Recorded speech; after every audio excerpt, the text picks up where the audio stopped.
The universe is not a garden, it is a grinder, a machine designed to crush the weak and polish the strong.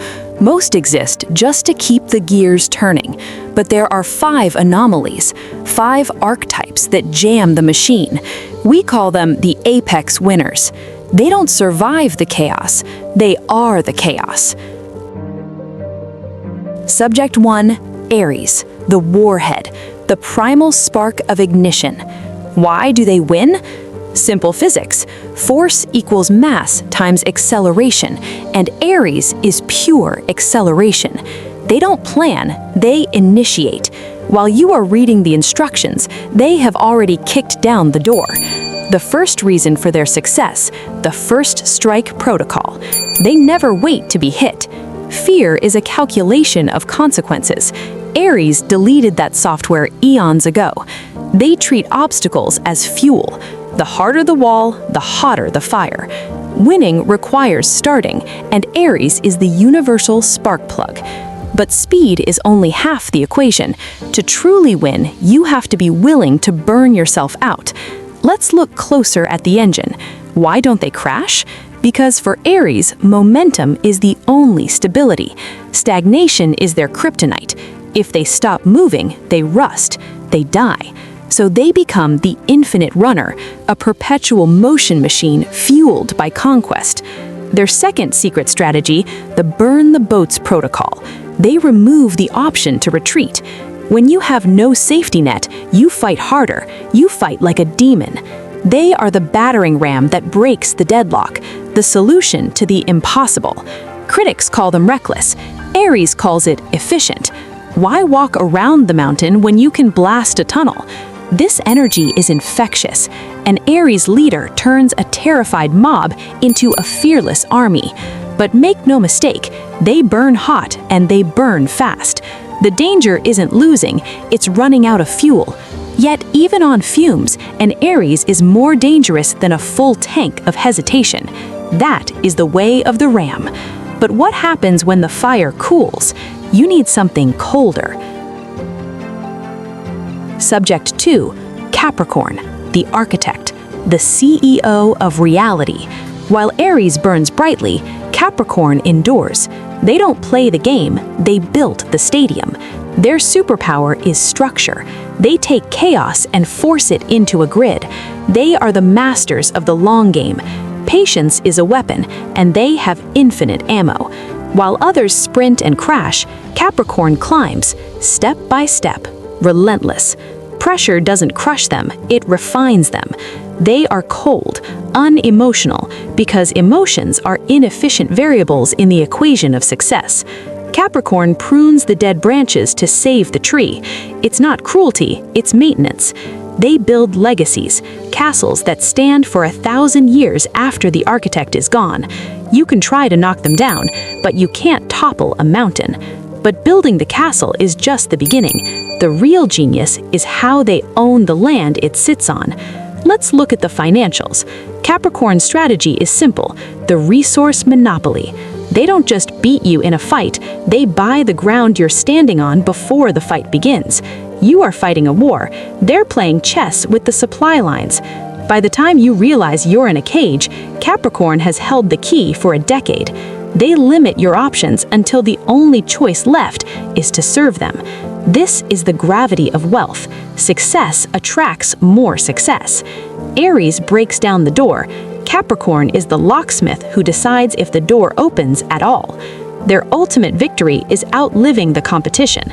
The statue outlasts the storm. While Aries wins the battle, Capricorn owns the war bonds. They sit at the top of the pyramid, looking down, and it is a long way down. But structures can be undermined, not from above, but from below, from the deep. Subject 3, Scorpio, the shadow sovereign, the phoenix of the deep. Mountains crumble, fires burn out, but the abyss is eternal. Scorpio wins because they weaponize what kills others: trauma, pain, destruction. They are the phoenix. To kill them is only to hit the restart button on a more dangerous machine. They operate in the blind spots of the universe. If you see them coming, it wasn't a Scorpio. Their power is alchemy. They take your poison, your hate, your doubt, and turn it into fuel. While Capricorn builds walls to keep you out, Scorpio dissolves the foundation to pull you in. To a Scorpio, destruction is just a form of cleaning. They burn the house down to kill the spider. They possess X-ray vision for the soul. They see the secrets you hide, even from yourself. You cannot intimidate them. You cannot break them. They have already been to hell and back.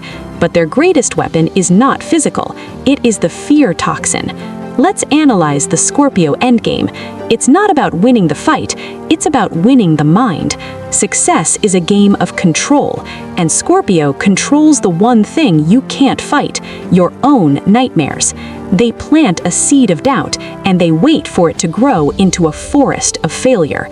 One drop of their essence changes the entire ocean. They are the masters of the sting, a single, precise strike that ends a lifetime of conflict. While Aries screams and Capricorn builds, Scorpio whispers, and the whisper is deafening. They don't need the spotlight, they own the dark, and the dark is everywhere. Their ultimate defense? Mutually assured destruction. They win because they are willing to lose everything just to make sure you lose too. But pure destruction is messy. Sometimes you need precision. You need the scalpel.